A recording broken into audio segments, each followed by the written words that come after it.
I've had this like little dilemma in my head of whether or not using pre-made loops entirely to make a beat, whether or not that is right, I guess, because that's how I started off trying out this music thing, was just like playing around in BandLab and just seeing what sounds I liked and like just trying to create a soundscape just based off of the sounds that they had. And I've kind of moved on from just making beats like that now because I feel like doing that is kind of just stealing other people's ideas. I feel a lot more fulfilled like making my own beats, my own melodies, like learning how to actually make drum patterns. And so I've kind of discredited the effort that I put into those other beats where I didn't do that. I just used loops in those ones.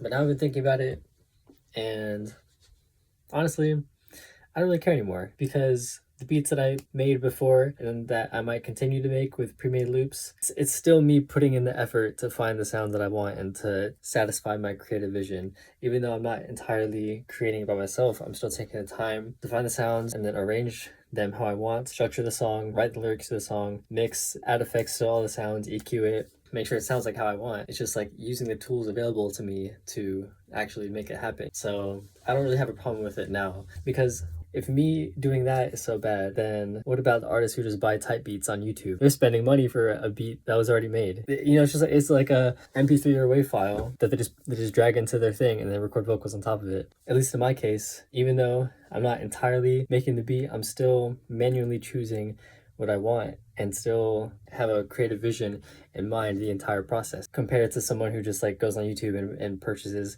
maybe they don't even purchase it, they just do an MP3 to YouTube, a YouTube to MP3 converter, and just rip a beat, put it on SoundCloud. That takes way less effort.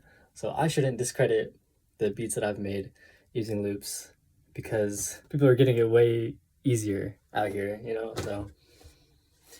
So you know what, the point of me saying all this is, fuck it. If I feel so creatively inclined to make a beat that's using loops, or to not do that, or to do whatever, then I'm gonna do it. You know, I don't need myself or anybody else telling me you're not a real producer, or you're not a real artist if you're doing this, or like you're not this if you're this, or you are this if you're this. Like, who gives a fuck? I don't give a fuck. So fuck it. Okay, so we're gonna record this verse.